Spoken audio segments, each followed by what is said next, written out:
Bom, gente, hoje a gente vai começar então o nosso vídeo sobre Apocalipse, e ao contrário então dos vídeos anteriores, onde eu tentava fazer alguns vídeos mais curtos, esse vai ficar longo, provavelmente eu vou editá-lo depois de alguns dias, então a gente vai ter mudanças aí de momento e mudanças de ambiente, tá bom?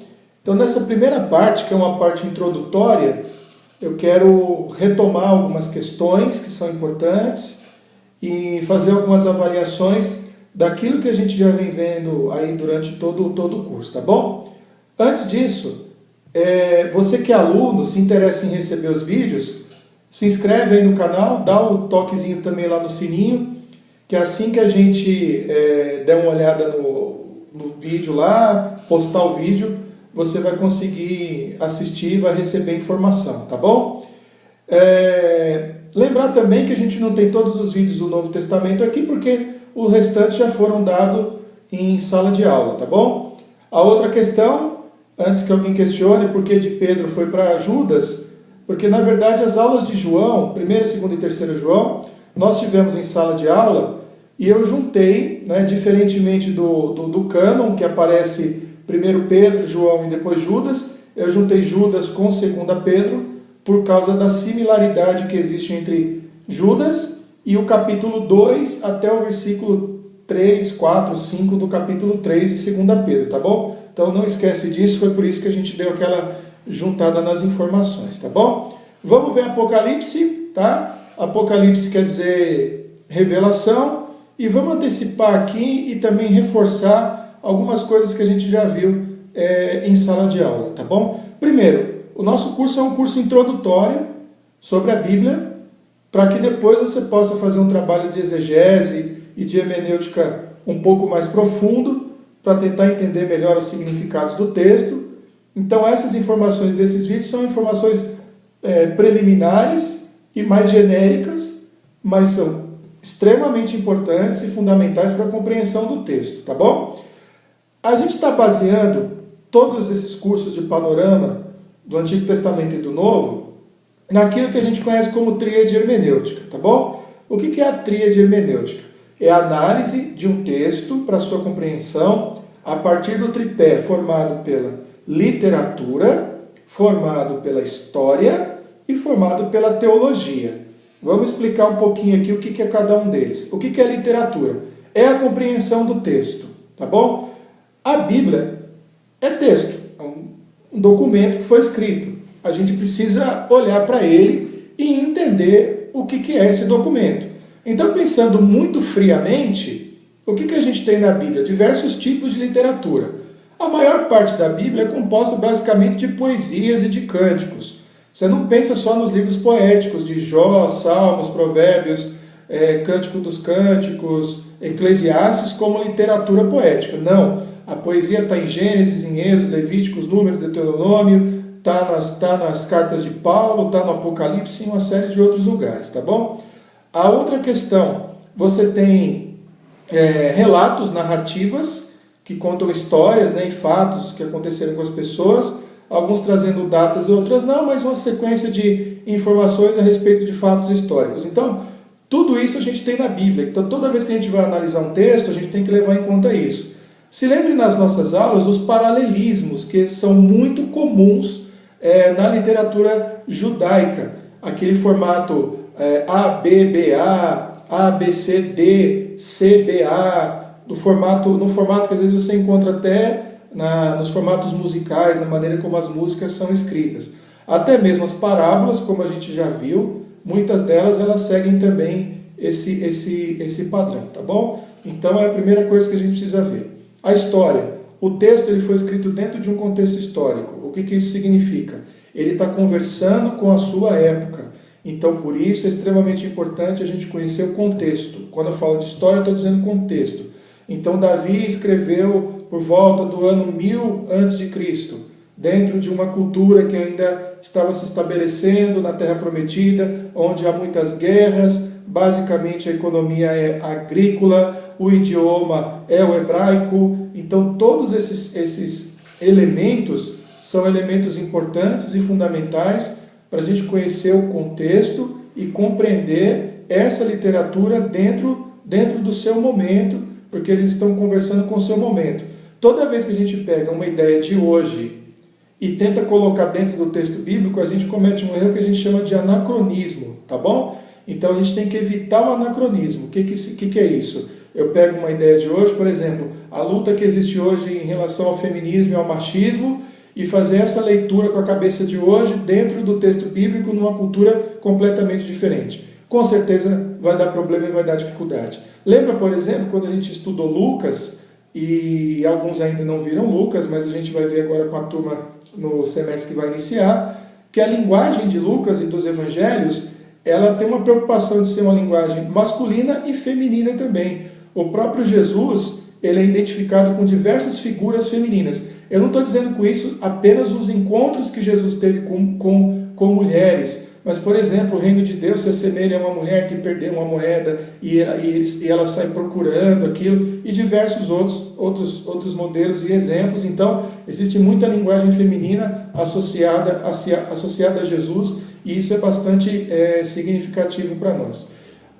A outra parte do tripé é a teologia, que é o que é a teologia? A interpretação que esses textos tiveram ao longo da história, pelos apóstolos, pela igreja primitiva, pelos pais da igreja, pela igreja da Idade Média, pela igreja na Era Moderna e pelos reformadores, e a interpretação que esses textos têm hoje e qual a importância teológica deles para a vida diária da igreja, tá bom? Por que é tão importante essas informações? Porque quando a gente for lidar com o Apocalipse, isso daí vai ser um pouco exacerbado, e é exatamente essa ponte que a gente tem muita dificuldade para fazer entre toda a linguagem simbólica que existe no livro de Apocalipse, a linguagem especial que é chamada de literatura apocalíptica, que era muito comum naquela época, para a gente poder fazer a ponte para o dia de hoje e ver a relevância e a importância fundamental que esse livro tem para a gente, para a compreensão da vida cristã, dos projetos de Deus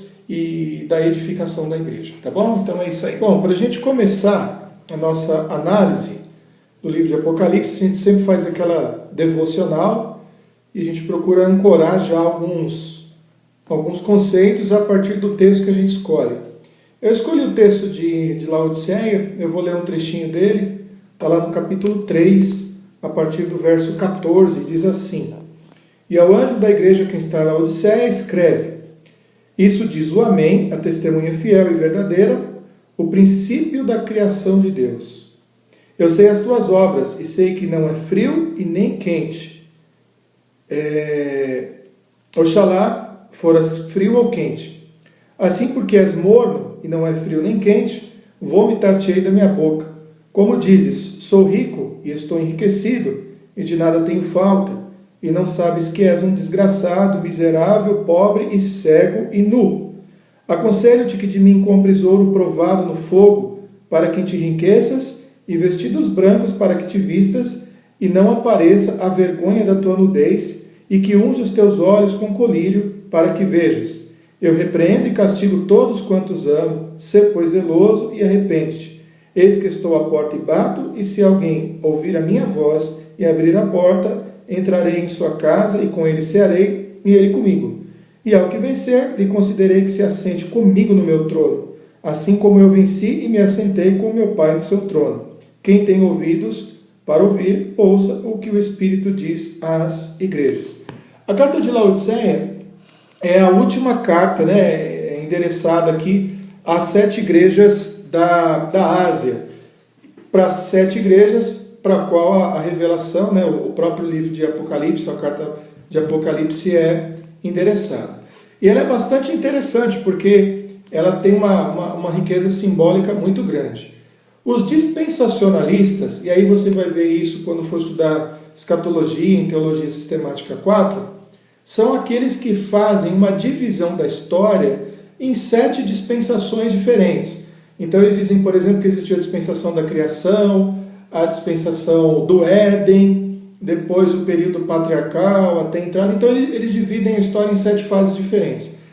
E também dividem a própria história da igreja em 7 fases diferentes. Então eles entendem que cada uma dessas igrejas representaria um momento específico da história da igreja. e para muitos a gente estaria vivendo o período de Laodiceia. Esse é um ponto de vista com o qual eu não concordo, porque essas 7 igrejas, por exemplo, do ponto de vista histórico, elas existiam historicamente simultaneamente, tanto é que João está escrevendo para essas 7 cartas, e elas representam imperfeições e dificuldades que a gente pode encontrar em todas as igrejas, em todas as épocas da história.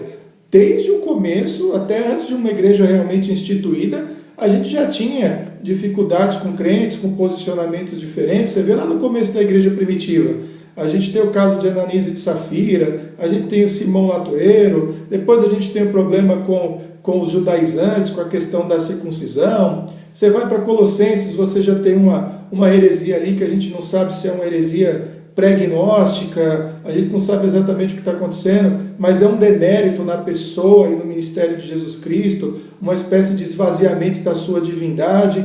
Então a gente sempre teve esse tipo de problema, sempre teve heresias. Eu acho que essa visão dispensacionalista ela não se encaixa.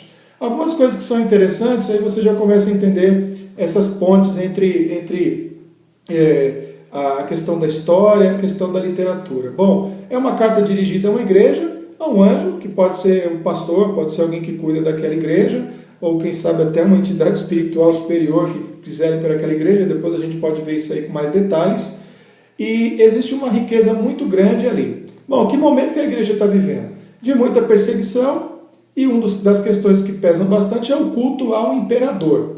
É interessante porque no final do primeiro século, essa questão da obediência, do servilismo aos imperadores romanos, está passando por uma transformação no qual está saindo de uma obediência militar e da falta de resistência civil ao governo romano e passando por um processo em que esses homens começam a ser vistos como deuses ou como semideuses e que merecem, no ponto de vista deles, obviamente, algum tipo de adoração. A igreja deve resistir a isso, tá bom? A igreja passa por perseguição, mas parece que a igreja de Laodiceia é uma igreja vendida.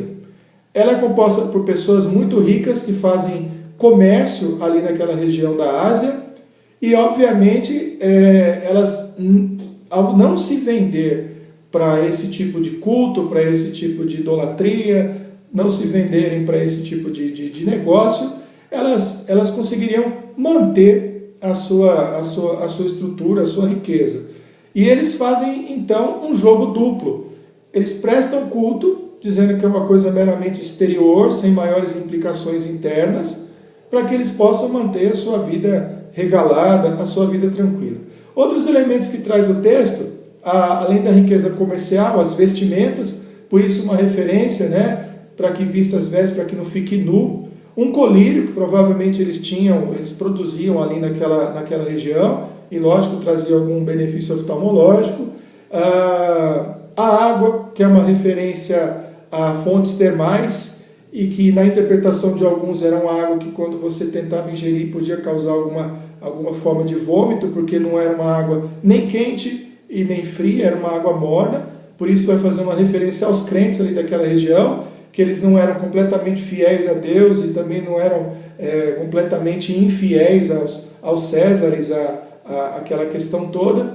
Então é uma igreja dividida. É o texto onde entra também a questão de que estou à porta e bato, que muitas vezes as pessoas usam para questões de natureza evangelística, mas o contexto diz claramente que Jesus está para fora da igreja de Laodiceia e ele está batendo, querendo voltar para a igreja. Então não é um apelo para não crentes, é um apelo para crentes, para que abandonem a sua vida dupla, o seu autocontrole, né, sobre as próprias vidas, né, uma redundância, mas para reforçar, e que eles abram a porta para que Jesus seja o Senhor da vida deles e cuide deles completamente. Veja que o texto, como as profecias, ele não é decisivamente uma condenação à igreja de Laodiceia. Existe no texto a esperança de que eles se voltem, de que eles se arrependam, e o texto termina aqui, como a gente viu, uma série de promessas. Ao que vencer, darei a sentar-se comigo no meu trono, e da mesma forma que eu venci, também me assentei ao lado do Pai no seu trono.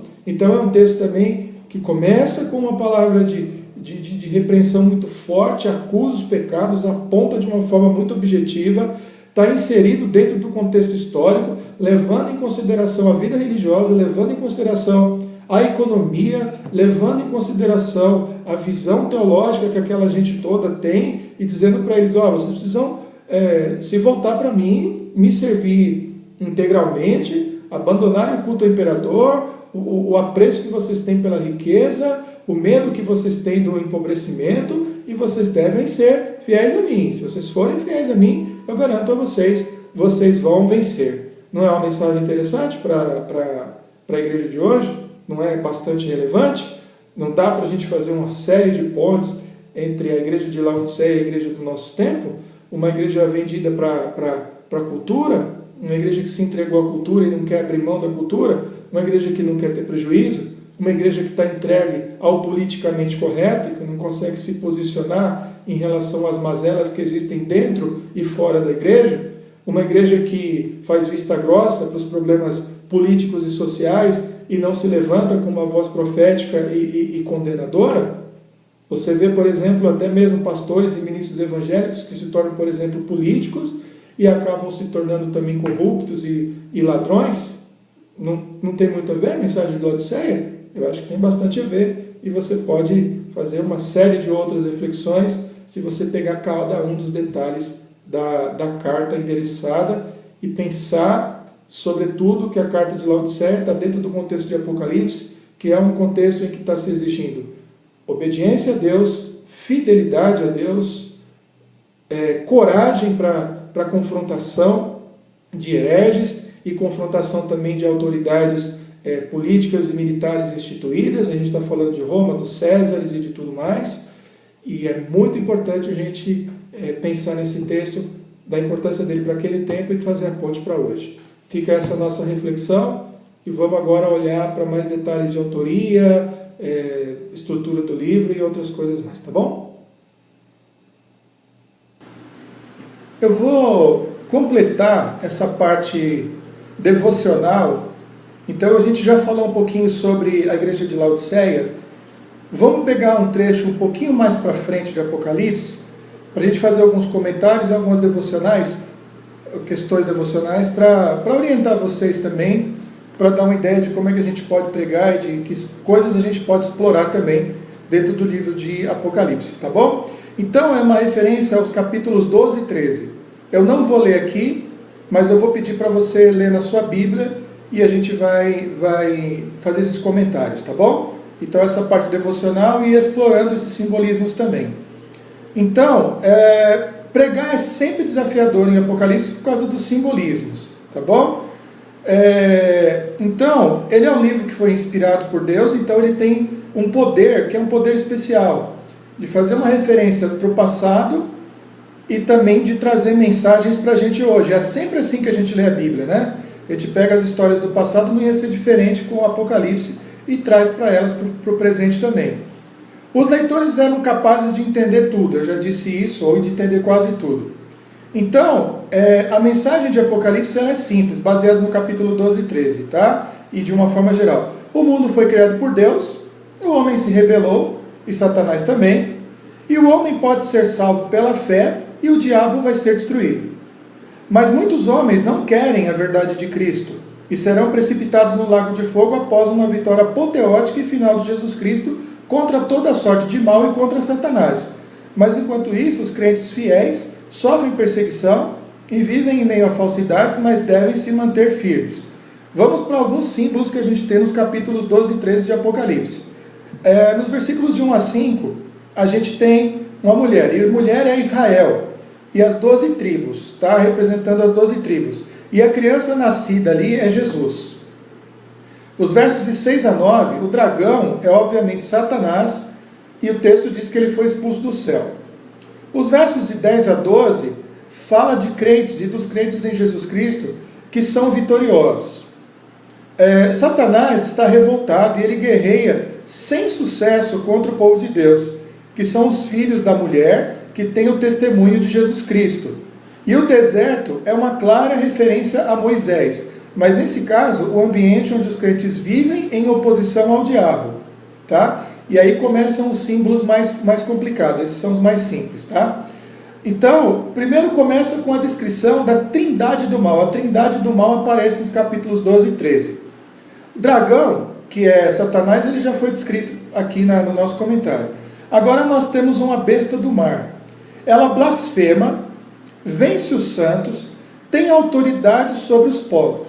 Então no verso 10 fica claro que essa besta do mar é uma referência a Roma por prender os crentes, matar a espada, e termina dizendo aos santos que eles devem perseverar, nos versículos de 1 a 10. Por que a besta do mar? Se você olhar lá no mapa, você vai ver que Roma estava toda secada por água. Tá? Agora a trindade do mal ela vai se fechar, que é a besta da terra. O texto diz que ela conduz o povo à adoração da besta, portanto uma autoridade religiosa, pagã e idólatra. Ela faz milagres, conforme está no versículo 13, e criou problemas aos fiéis. Para João é bom lembrar que essas figuras já existiam conforme 1 João 2,8. Ou seja, autoridades religiosas que fazem milagres, mas não são de Deus, são falsas. Tá bom?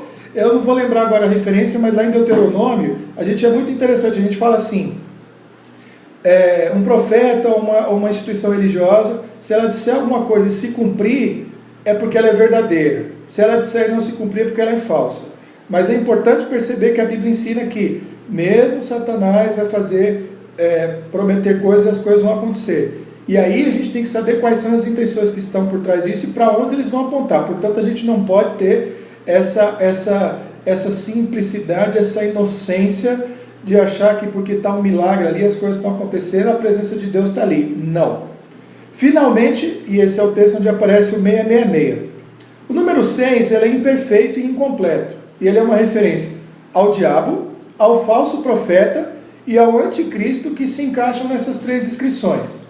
Ficar fazendo conta nunca dá certo. E cristãos do mundo chegam a conclusões de acordo com as suas ideias. Por exemplo, dependendo da maneira como você acredita, você vai dizer que esse número 666 que representa alguém é determinado tipo de entidade. Olha que interessante. Para os americanos, 666 são os muçulmanos. Para os árabes, é um americano, para árabes cristãos, obviamente. Se você conversa no Brasil protestante, é o Papa. Em línguas antigas, os números são representados por letras. Portanto, qualquer palavra também tem um número como resultado dessa soma. Portanto, eles pegam o nome Neros Filis Dei e dá 666. Olha que interessante. Tá? Então, se você pegar, por exemplo, essas línguas antigas, as letras representam também números. Então, eles pegam 66, fazem uma soma e veem quais nomes importantes batem com 666. Isso é uma bobagem. Tá? Então, como nós dissemos, a mensagem descreve a luta já em seu tempo e as expectativas para o futuro. E o que a gente pode aprender desse texto? Você viu que a besta do mar, a besta da terra, a serpente, a mulher, as 12 tribos, eu trouxe todas elas com simbolismo dentro do primeiro século. Dá para fazer isso, muito interessante. Então, algumas lições. Primeiramente, não ignorem a grande batalha espiritual que está em curso. Então, como Paulo já havia dito, existe uma luta contra principados e potestades do ar que atuam nos lugares celestiais em Cristo Jesus para destruir o povo de Deus. Essa palavra potestade, ela quer dizer poderes ou autoridades instituídas e constituídas, tá bom? Em segundo lugar, temos a luta contra o mundo e contra os governos deste mundo. O principal problema naquele tempo era o do imperador, o problema do culto ao imperador imposto pelos romanos. Qualquer um podia exercer sua religião, desde que também adorasse o imperador, também chamado de filho de Deus. Por isso, Neros Filis Deus, tá bom? Se você somar na língua antiga lá, vai dar 666. Mas os cristãos se recusavam, e sua situação se complicava. A mesma coisa é hoje. A gente precisa se recusar a seguir as ideias mundanas, que estão muitas hoje, são absurdamente. Por exemplo, olha dentro da igreja, o valor que a igreja dá para o dinheiro, para a prosperidade, até questões de cura e de libertação, elas têm muito mais uma base, um viés psicológico do que espiritual. A gente tem que abrir o olho para isso aí. A terceira coisa que a gente aprende é que a gente tem que atacar a apostasia. A apostasia está sempre presente. Tá? A apostasia a gente pode distinguir de 3 formas. Apóstata é aquele que abandona a fé. Então pode ser aquele que um dia foi e não é mais, aquele que nunca foi e parece que é, e aquele que nunca foi, mas confunde, parecendo ser. E o quarto, eu falei 3, mas na verdade são 4, que são aqueles que são, mas nunca também manifestam o que são. Lembra das cartinhas lá atrás, o crente morno, aquela coisa toda? Interessante. Vou repetir rapidinho para você. Aquele que um dia foi e não é mais. Aquele que nunca foi, mas parece que é. Aquele que nunca foi, mas confunde parecendo ser, parecendo pouco o segundo. E o quarto, que são aqueles que são, mas nunca manifestam que são. É um tipo de apostasia. O crente 007, como a gente brinca, né, que faz as coisas escondidas. A quarta coisa que a gente pode aprender, como previsto nos evangelhos, esperamos em algum momento um sobressalto de tribulações e perseguições que pode ser precedido por um governo mundial único. Aqui tem um probleminha porque essa ideia talvez esteja um pouquinho contaminada pelas ideias pré-milenistas. Eu vou até explicar para vocês o seguinte: alguns dizem que o nosso ambiente está todo preparado para a segunda vinda de Cristo, porque ele é muito parecido com um ambiente da primeira vinda de Cristo. O que a gente tinha no ambiente do primeiro século? Um povo dominante, que era o romano, a gente tinha uma língua dominante, que era o grego, a gente tinha uma moeda corrente, a gente tinha um mundo todo centralizado em torno de um imperador e um governador mundial. Hoje a gente tem situações muito parecidas, mas talvez não sejam tantas. Talvez o povo americano, no Ocidente sobretudo, e o inglês como a língua universal, o dólar como uma moeda pelo qual todas as outras são medidas, se não o presidente americano, talvez o presidente da ONU como um governo mundial, mas eu acho um pouco de exagero. O fato é que a gente vai viver essas tribulações. Agora, se você for lá para o Oriente e você conversar com os nossos irmãos lá do Oriente, eles vão dizer que essas coisas já estão acontecendo, que eles estão sendo perseguidos, cultuando lá de forma escondida, muitas vezes em lugares muito precários. Quando são descobertos, são presos. Se não negam Jesus, morrem das formas mais vergonhosas possíveis. Então, olha que interessante, os capítulos 12 e 13, eu desmontei alguns simbolismos para vocês e trouxe aplicações práticas para aquele tempo e para o nosso tempo, tá bom? Então ficam essas duas aí, os comentários sobre a igreja de Laodiceia e dos capítulos 12 e 13 de Apocalipse, tá bom? Alguns outros comentários para a gente falar um pouquinho da interpretação de Apocalipse, que eu acho que são informações importantes, tá? Ele foi escrito dentro de um contexto histórico, escrito para igrejas específicas, no momento em que aquelas igrejas estavam sofrendo perseguição muito grande, tá bom? A gente vai depois posicionar melhor, mas as duas datas prováveis são duas datas que colocam a igreja debaixo de uma perseguição muito grande. Se a gente colocar antes do ano 70, a gente está falando da perseguição de Nero, que vai culminar com a destruição do templo de Jerusalém no ano 70 pelo general Tito. O tempo dos sicários, o tempo dos zelotes, né? Então, o tempo de intensa perseguição à igreja cristã e o momento em que há uma divisão praticamente definitiva entre o judaísmo e o cristianismo. Se a gente colocar lá por volta do ano 90, 95, a gente está falando também de um dos tempos de perseguição mais cruel aos cristãos no tempo do Domiciano, no tempo em que inclusive eles começam a ser usados como objeto de espetáculo, as suas mortes começam a ser usadas como atração, e isso aí vai se estender por muito mais tempo. Então são dois momentos bastante críticos. Então, o que eu quero dizer com isso? A mensagem, ela foi escrita de uma forma que para nós é muito enigmática, mas que com certeza ela era compreendida, não sei se na sua totalidade, mas na sua quase totalidade, pelos cristãos da sua época, tá? Então era uma linguagem de código? Talvez para eles não, aquela linguagem simbólica fazia parte do seu dia a dia. Vou fazer uma comparação aqui muito ruim, mas você vai entender. Você conhece um grupo de pessoas e começa a fazer parte daquele grupo. Eles têm uma série de brincadeiras, que a gente brinca que são piadas internas, e que eles compreendem completamente. Olhares que eles fazem, gestos que eles fazem.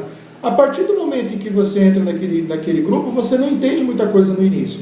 Mas logo você começa a se habituar com aquela linguagem, com aqueles gestos, e começa a participar e também fazer os seus acréscimos e as suas colocações juntamente com aquele grupo. É lógico que eu não estou dizendo que Apocalipse é um livro de piadinhas internas, não é isso que eu estou dizendo. Mas é um livro em que você tem uma série de figuras de linguagem, uma série de expressões que com certeza faziam parte do cotidiano daquelas igrejas, daqueles cristãos daquela época, e que eles podiam entender bem. É altamente simbólico, mas esses simbolismos, eles também são referências diretas a questões que a gente está vendo claramente. Por exemplo, a gente vai ver depois Apocalipse 13, 14, 15, a mulher grávida que dá à luz e vai até o Egito, aquela coisa toda. É uma referência, claro, a Maria, ao nascimento de Jesus, ao fato de que as crianças até 2 anos de idade foram mortas, porque correu a notícia de que o novo rei dos judeus tinha nascido.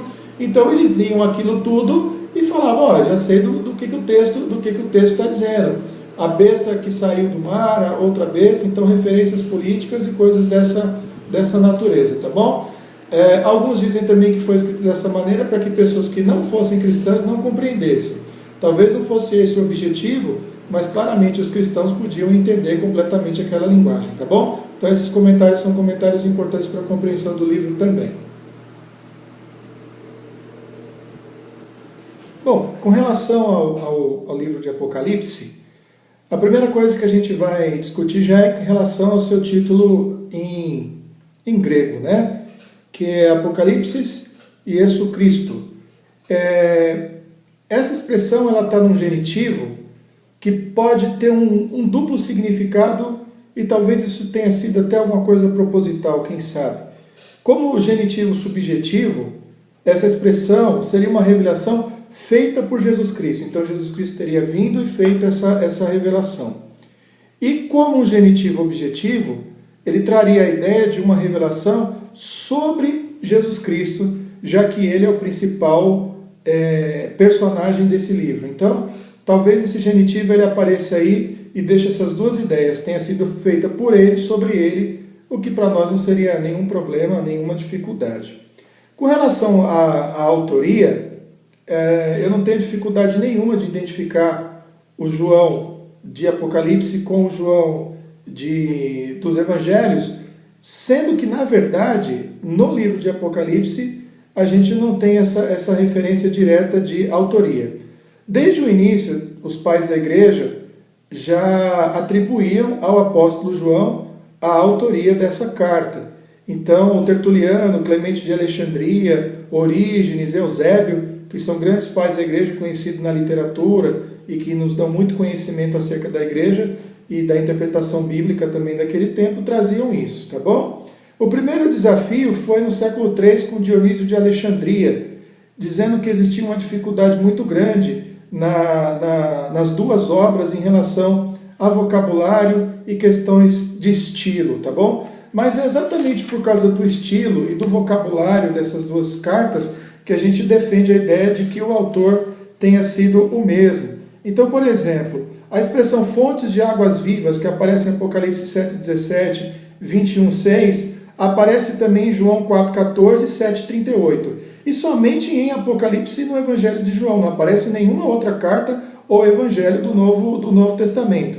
Outras expressões que são usadas com bastante frequência, verdadeiro, aparece tanto no Evangelho de João quanto em Apocalipse, testemunha, expressões como guardar os mandamentos também são muito importantes, tá bom? A outra questão são os destinatários, como a gente já disse anteriormente, são as igrejas da Ásia, que pela ordem são Éfeso, Esmirna, Pérgamo, Tiatira, Sardes, Filadélfia e Laodiceia. Uma informação importante é que, partindo de Éfeso, um viajante daquela época pegaria uma estrada e essa estrada levaria a essas 7 cidades na mesma ordem em que as cartas são apresentadas. Então existe uma ordem geográfica na maneira em que as cartas são apresentadas, e aí é interessante aquele argumento também contra os dispensacionalistas sobre 7 igrejas, uma em cada época, porque talvez o critério para escrever para as cartas não tenha sido eras, tenha sido, na verdade, um critério mais geográfico, tá bom? A outra questão dos anjos, e é uma interpretação que eu prefiro, é que, na verdade, são mensageiros, são pessoas dessas igrejas, tá? Que seriam representantes, que teriam sido enviadas até João, no lugar do seu exílio, e eles teriam sido aí os portadores, e teriam sido as pessoas que talvez receberam essas cartas nas suas respectivas igrejas para poder fazer a leitura e a interpretação e poder ter comunhão ali e se entenderem nesse momento tão difícil a partir dos ensinamentos do velho apóstolo João, um homem experiente, que é a referência de cristão e de cristianismo que eles têm ali naquela época, tá bom?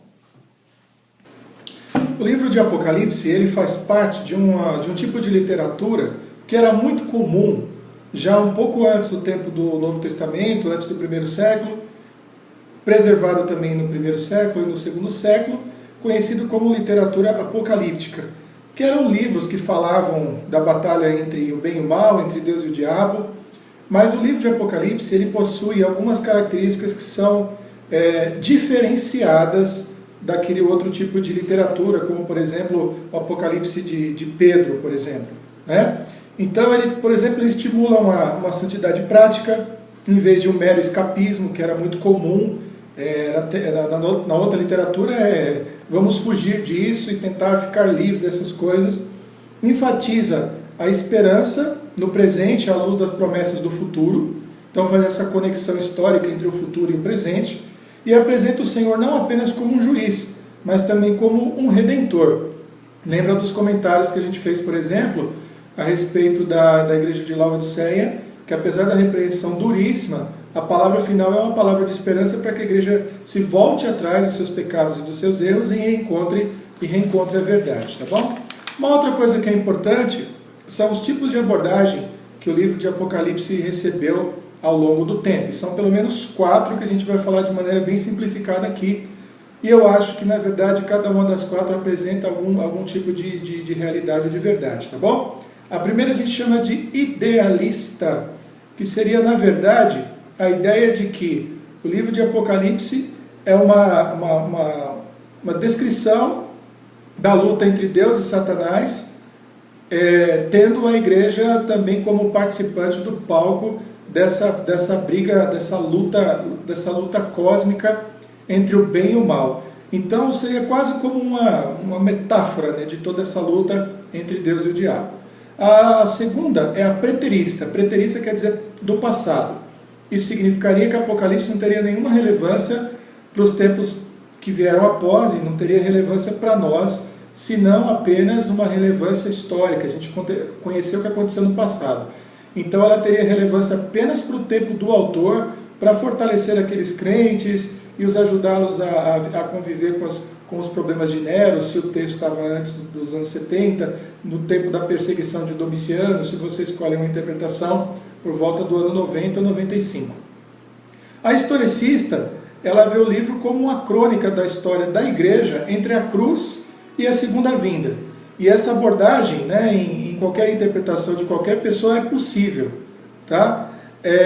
Então ela seria uma descrição quase que alegórica ou metafórica de todos os problemas que a igreja vai viver entre aquele tempo, né, da igreja primitiva e a segunda vinda de Cristo. E a futurista, que seria um pouco do contrário dessas outras, que ele não teria um significado direto para aquela época, mas que ele estaria trabalhando aspectos do futuro apenas, de coisas que vão acontecer. A minha opinião é muito óbvia nesse sentido, como eu já disse anteriormente. Ela é idealista para mim também, porque a luta entre o bem e o mal estão ali presentes, né? A igreja está no palco, o pecado está presente, e a igreja deve ter coragem, os crentes devem ter coragem, os ímpios devem ser incentivados a ter coragem também de ir para o caminho de Deus, de ir para a luz, ir para Jesus Cristo. Ela tem o seu pé, porque os elementos trazidos historicamente, metaforicamente, simbolicamente, e os problemas que a igreja primitiva estavam vivendo, estão todos ali, não apenas insinuados, mas colocados de uma forma muito clara. A igreja viveu momentos muito parecidos ao longo de toda a sua história e tem vivido hoje. Se é uma realidade distante para nós aqui no Ocidente, Vamos pensar nos crentes que vivem no Oriente. Nós temos aí 100 mil cristãos sendo mortos todos os anos, e porque eles não querem negar o nome de Jesus Cristo e porque eles não querem se vender a falsas doutrinas. E ela é futurista, porque ela fala da vitória final de Jesus Cristo e fala também dos novos céus e da nova terra. Então todas essas abordagens, elas de alguma maneira abarcam uma ou outra parte do livro de Apocalipse, se não o livro de Apocalipse inteiro. Uma questão que é uma questão bastante complexa e que a gente vai analisar isso num outro momento, ou você nos estudos, mas eu queria levantar essa questão, que é a questão da cronologia de Apocalipse. Quando eu falo da cronologia, eu estou falando do que acontece entre o capítulo 4 e o capítulo 19. O capítulo de 1 a 3, a introdução, as cartas, e os capítulos finais, o 20, 21 em diante, aí a gente vai ter a questão de como as coisas vão ficar no final. Tá? Agora, nesse bloco do capítulo 4 até o capítulo 19, a gente tem uma série de acontecimentos e que eles podem estar descrevendo uma determinada ordem. Esses acontecimentos, eles estão levando em conta o que a gente vê no livro de Daniel, no livro de Ezequiel e no livro de Zacarias, que vão da identificação do anticristo por meio de uma aliança feita com muitas pessoas, tá? E com muitas pessoas, até a volta do Messias e o Monte das Oliveiras e o tempo de uma conflagração mundial ou de uma guerra mundial ou de uma batalha final. Nesses blocos nós temos três elementos que aparecem constantemente, que são 7 selos, 7 trombetas e 7 taças, tá bom? O questionamento que se levanta é: se esses 3 elementos distribuídos em 7 eventos, se eles são simultâneos, acontecem simultaneamente, se eles são sequenciais, então a gente tem os 7 selos, as 7 trombetas e as 7 taças, teremos aí, como digamos assim, 21 eventos diferentes, ou se eles se sobrepõem. A minha ideia é de que, na verdade, com exceção do 7º selo e da 7ª trombeta, que apresenta algumas dificuldades, eles na verdade são descrições em paralelo dos mesmos eventos. Por exemplo, o primeiro selo, no capítulo 6, ele fala da aparição do anticristo.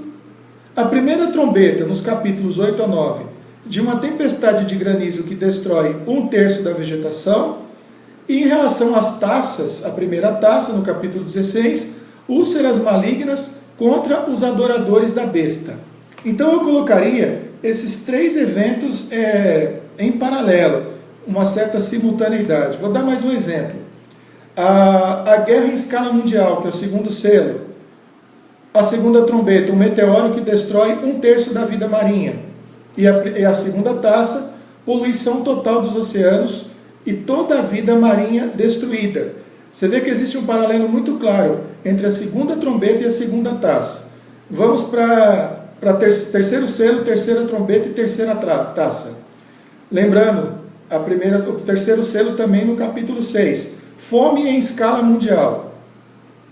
Terceira trombeta, entre os capítulos 8 e 9. Um meteoro envenena 1/3 de toda a água potável do mundo. E a terceira taça, uma poluição total da água potável do mundo. Você viu que tem semelhança total. Vamos para o 4º selo, também no capítulo 6. Morte de 1/4 da população da Terra. A 4ª trombeta, redução parcial da luz solar e estelar. Essas coisas podem estar ligadas, essa redução do Sol, da luz estelar, com a morte de 1/4 da Terra. E depois, o aumento do calor solar. Tá? Se a gente tem uma redução parcial da luz, a gente depois tem um aumento do calor. São eventos que estão acontecendo relativamente ali simultaneamente, tá bom? Vamos para o 5º selo. Orações imprecatórias dos santos mártires na tribulação. 5ª trombeta. Hostes demoníacas atormentam homens por 5 meses. Então, à medida que os homens intercedem, as hostes demoníacas se levantam. E a 5ª taça, trevas sobre o reino do anticristo. O 6º selo, terremoto gigantesco e distúrbios cósmicos. 6ª trombeta, exército sobrenatural mata 1/3 da população da Terra. 6ª taça, invasão da Palestina pelos reis do Oriente. E aí termina, né, as 7 trombetas, as 7 taças, e um mega terremoto com uma saraiva, tá bom? Então a gente pode ler esses capítulos 6, depois 8, 9, depois o 16, todos esses eventos de alguma forma com paralelos entre si, e um sendo consequência do outro, ou movimentos de apoio ou de revolta em relação um ao outro. Uma coisa importante de Apocalipse, que para muitos faz do livro um livro enigmático e muitas vezes impossível de ser interpretado, ou que leva muitos a pensarem que na verdade é um hino de louvor a Deus e que a gente não deve procurar conexões históricas e nenhuma compreensão mais realística das ilustrações e dos símbolos ali empregados, é de que na verdade o livro de Apocalipse ele pode ser encaixado historicamente de uma forma muito tranquila. Primeiro a gente viu aí a presença das igrejas, a gente tem conhecimento histórico das perseguições que aconteceram no primeiro século, a gente sabe das dificuldades da igreja de se manter, e a gente sabe, por exemplo, de tudo o que aconteceu durante o Império Romano, durante a dinastia dos Flávios. Os Flávios seriam os imperadores Vespasiano, Tito e o Domiciano, que a gente já citou aqui. Então Roma tinha expandido as fronteiras do seu império. O comércio florescia com regiões distantes como a Bretanha e a Arábia, tornando Roma uma cidade mais próspera, um império ainda muito mais próspero, né?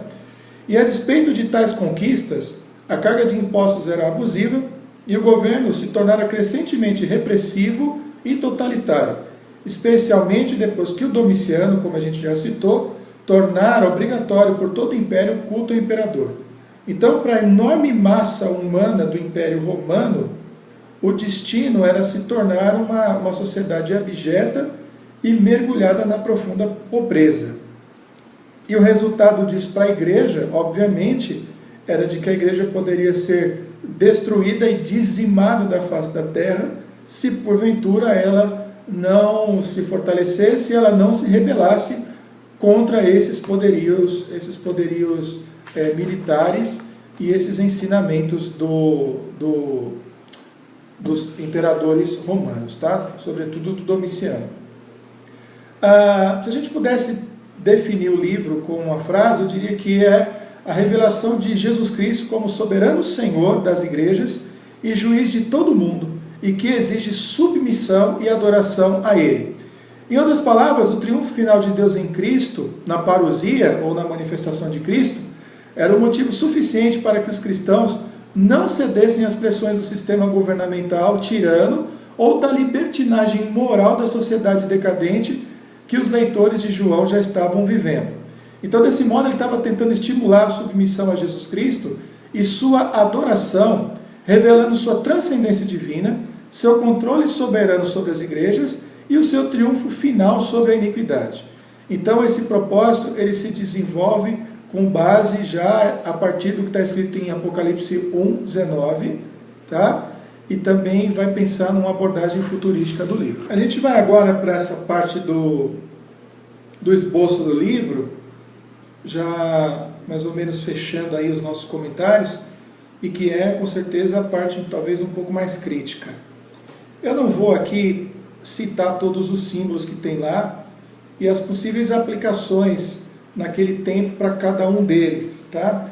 Ora combatendo o Império Romano, ora citando o imperador, em alguns momentos falando do nascimento de Cristo, das suas dificuldades, ora falando indo contra um sistema religioso que começava a se impor, ora falando contra um regime militar muito forte que existia por parte de Roma, outra hora tratando das questões da presença do pecado na vida da igreja, na história da humanidade, e como toda a igreja deveria se comportar. Eu queria deixar claro uma coisa que é muito importante. Eu não tenho uma visão historicista da Bíblia. Ou seja, eu não acredito que o retorno de Jesus ele se dará necessariamente em virtude de acontecimentos históricos que produzirão e provocarão o seu retorno.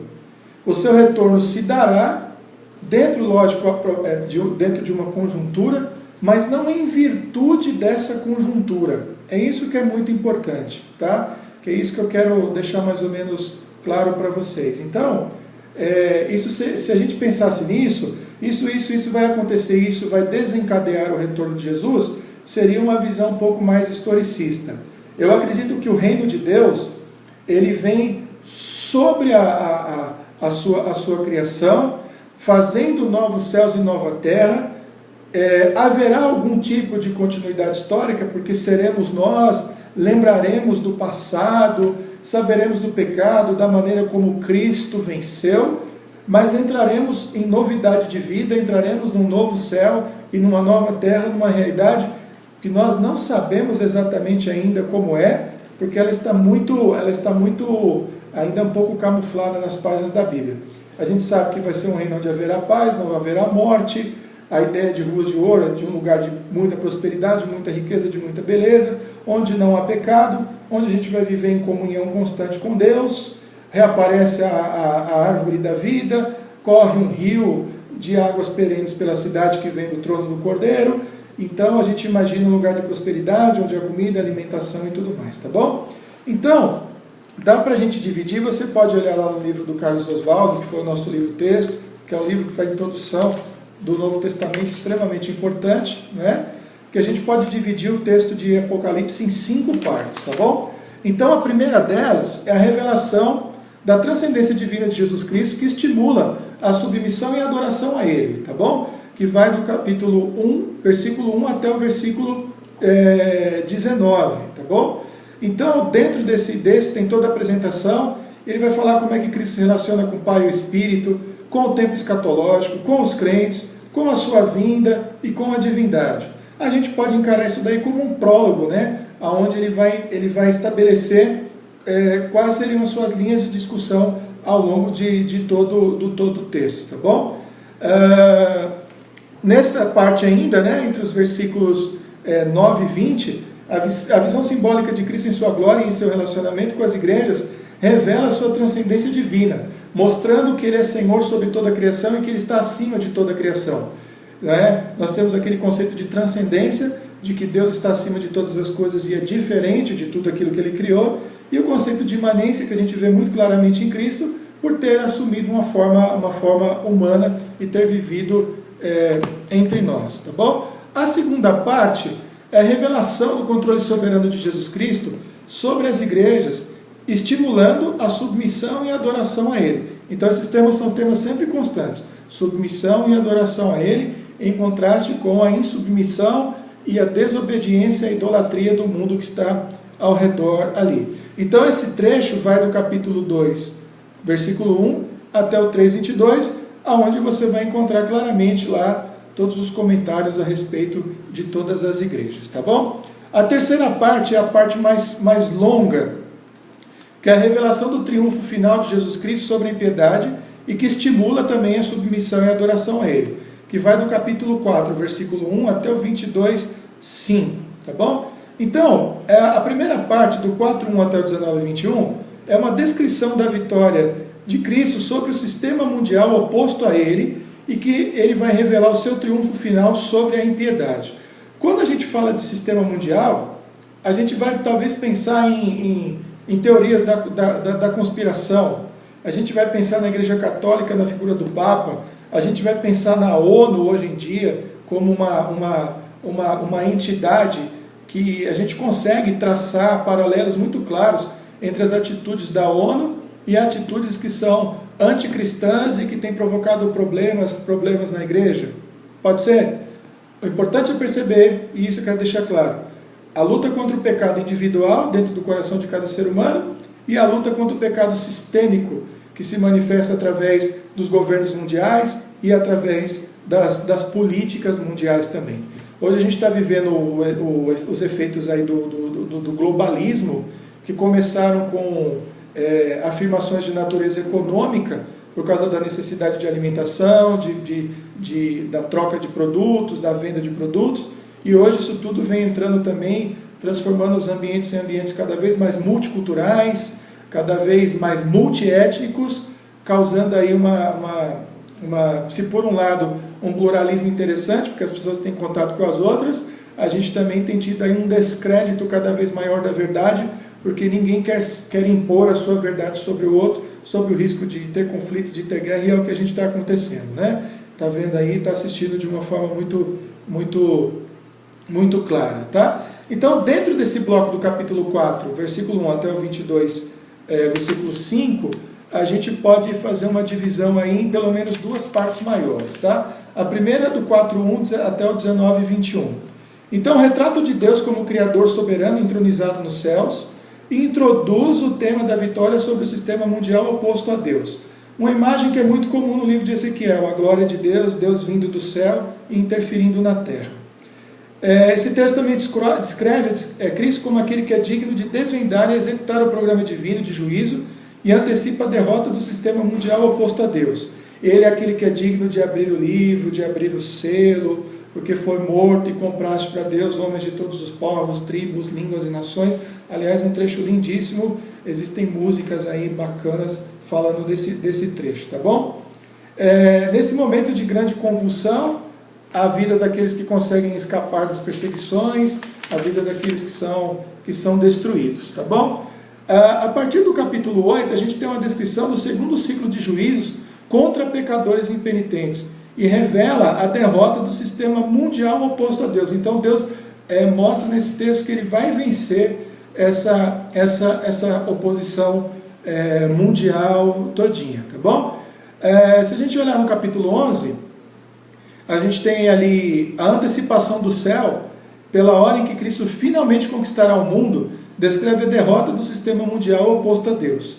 Então, essas imagens elas vão mostrando exatamente como é que Jesus Cristo vence todos esses sistemas mundiais.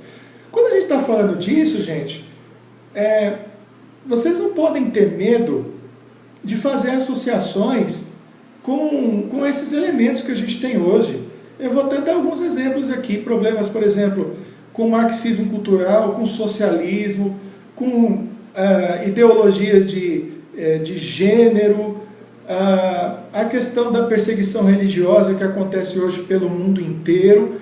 Por isso que a gente tem que falar mais de Apocalipse. Então, quando você for pegar esses textos, pense nessas coisas, coloque essas coisas e procure livros como esse do Carlos Oswaldo. É muito interessante também o comentário versículo por versículo do Champlin, e pegar sermões também hoje na internet e olhar esses textos e olhar para eles de uma maneira bastante objetiva, enxergando a nossa contingência hoje, ou seja, tudo o que está acontecendo hoje, em termos mundiais, de governos mundiais. Uma coisa que a igreja está pecando muito, é que ela está vivendo a vida dela a parte das coisas que têm acontecido no mundo, como se elas não nos afetassem, ou como se pelo simples fato de eu fechar o olho para elas e fingir que elas não estão acontecendo, elas não me afetassem de alguma maneira. E não é por aí. A gente está aqui, continua tendo como tarefa pregar Jesus Cristo como Senhor e Salvador de toda a humanidade, pregar contra o pecado e viver em santidade. A nossa tarefa continua sendo essa. Agora, para fazer essa tarefa, a gente precisa reconhecer o mal sistêmico, o mal dentro de nós, e precisamos combater isso com base nas suas ideias. É o que o livro de Apocalipse mostra, a fragilidade dos sistemas humanos e a maneira como eles querem dominar toda a criação. Tá bom? A partir do capítulo 14, a gente vê o contraste, então, entre a alegria dos remidos e a angústia daqueles que experimentam a ira de Deus, e aponta para a derrota do sistema mundial, mais uma vez, oposto a Deus. No capítulo 14, você tem um contraste entre a alegria daqueles que servem a Deus e a tristeza daqueles que foram enganados e viveram a mentira, e alguns sabiam que estavam sendo enganados e vivendo uma mentira. Capítulo 17, a aniquilação da Babilônia como uma força dominadora no fim dos tempos, revela a derrota do sistema mundial oposto a Deus. Essa Babilônia, aí é uma Babilônia simbólica. Eu não preciso fazer essa viagem lá para a terra do falecido Saddam Hussein e dizer que as coisas vão acontecer lá. Mas eu entendo Babilônia aqui como um sistema, como o nome atribuído a esse sistema mundial, que era muito bem compreendido por aquelas pessoas do primeiro século como um mundo de pecado, de idolatria. Babilônia, quer entender como é que era a Babilônia? Olha lá o livro de Daniel, Vamos pegar só o livro de Daniel e o livro de Ezequiel. Então, no livro de Daniel, você tem Daniel falando contra Nabucodonosor, um rei orgulhoso. Você tem o Belsazar depois, um rei que desprezou os utensílios do templo e que ignorou os problemas que tinham e que existiam ao seu redor. Então, você vê o Nabucodonosor, voltando um pouquinho, a maneira como ele oprimiu o povo, como Babilônia era uma terra de idolatria, como a riqueza dele subiu a cabeça e eles se achavam a nação mais poderosa, mais importante, mais culta e mais tudo no mundo de então. Então, Babilônia simboliza essa pressão mundana sobre nós. A gente precisa aprender, mais uma vez, a dar nome aos bois. Eu já disse anteriormente, vamos dar nome aos bois, tá bom? Quem são os papas pensadores do final do século XIX e início do século XX que a gente tem que combater? Karl Marx, Engels, Freud, Friedrich Nietzsche, essa turma todinha que lançou os alicerces para a destruição da família, para a destruição da igreja, da fé e tudo mais. Vamos um pouquinho mais para frente, vamos pensar no Antônio Gramsci, vamos pensar no Trotsky lá, que acabou sendo morto pelo Lenin, aquela coisa daquele golpe todinho, e que muita gente ainda olha para ele como um herói, mas ele tinha ideias bastante perniciosas, as ideias dele continuam por aí. A gente tem hoje esse pessoal que continua apoiando a Rússia, a gente tem essas coisas acontecendo aí na Venezuela, em Cuba, não é? A gente tem o globalismo mundial, a gente tem todas essas coisas, a gente tem as lutas de gênero e tudo mais. O que não são essas coisas, senão uma Babilônia tentando se impor sobre a igreja? E a igreja faz o quê? Fecha o olho, ignora isso, diz que não está acontecendo? Sendo que a gente está vendo hoje filhos de crentes sendo levados ao mundo das drogas, filhos de crentes hoje sendo levados pela ideologia de gênero, a juventude abandonando a igreja, os adultos permanecendo na igreja, mas mantendo uma vida de distanciamento social e sem capacidade nenhuma de articular a sua fé cristã no ambiente de trabalho. Então são essas coisas que a gente está vendo no livro de Apocalipse ser extremamente relevante, tá bom? A gente está vendo aqui também, então, nessa terceira parte, esses elementos. Tá? Depois, a gente tem a descrição do reino milenar, que revela a vitória final de Cristo sobre a impiedade, no capítulo 20, de 1 a 10. Então, o reino milenar, ele será um período isento da influência satânica sobre a humanidade. Essa coisa do milênio é um assunto à parte. Eu sou amilenista. Eu acredito que a gente está vivendo o milênio pela presença do Espírito Santo e pela presença da igreja. E que os 1000 anos não são 1000 anos literais e eles vão acabar com o retorno de Cristo. Mas para alguns será um reino de 1000 anos com a presença de Cristo aqui na Terra a ser inaugurado no futuro, que são os pré-milenistas, tá bom? Então, que geralmente encaram o milênio como algo literal. E para fechar, a gente tem esse epílogo, né, no qual João estimula a submissão e adoração exclusiva a Jesus Cristo por meio de um testemunho tríplice da veracidade da revelação, né, no capítulo 22, 6 a 11, e por um lembrete da volta iminente de Jesus no capítulo 22, os versículos de 12 a 21, aí já encerrando o livro, tá bom? Então, fica aí um desafio para vocês, para entrarem nesses símbolos, mas pensando nesse debate, nessa guerra cósmica que tá acontecendo, tá bom? Esses elementos todos aí presentes, e vendo as trombetas, as taças e os selos como eventos que têm paralelos entre si, falando de eventos cataclísmicos, né, de destruição da terra, de condenação sobre os homens, ora pela fome, ora por manifestações celestiais do sol, variações de temperatura do sol. Então são coisas que a gente acredita que vão acontecer no final. Coisas a respeito do final dos tempos não se encontram apenas em Apocalipse. Você encontra já desde o Antigo Testamento, a gente destacou aqui os livros de Daniel, Ezequiel e de Zacarias, e a gente encontra muitos também nos Evangelhos, tá bom? Espero ter ajudado um pouquinho vocês. Eu preguei uma mensagem baseada em Apocalipse há pouco tempo atrás. ela, por algum motivo, ela não foi para o site ainda da igreja, eu vou procurar aí esse link e tal, e no futuro, quem sabe, eu compartilho com vocês, a gente entrando um pouco mais em detalhes e vendo que essas coisas não são assim tão complicadas. Ou quem sabe, talvez eu até faça mais vídeos pensando em particularidades do livro de Apocalipse, tá bom? Deus abençoe vocês. Hoje é dia 30 de dezembro, estou aqui no gabinete, a coisa está bastante tranquila, está dando tempo para gravar esses vídeos aí. Hoje eu estou completando 21 anos de casado com a Vera. Amanhã a gente está vivendo aí o último dia do ano, dia 31 de dezembro de 2016, e espero encontrá-las em 2017 aí no seminário, na igreja, para a gente continuar lendo a Bíblia, estudando a Bíblia juntos, tá bom? Deus abençoe vocês.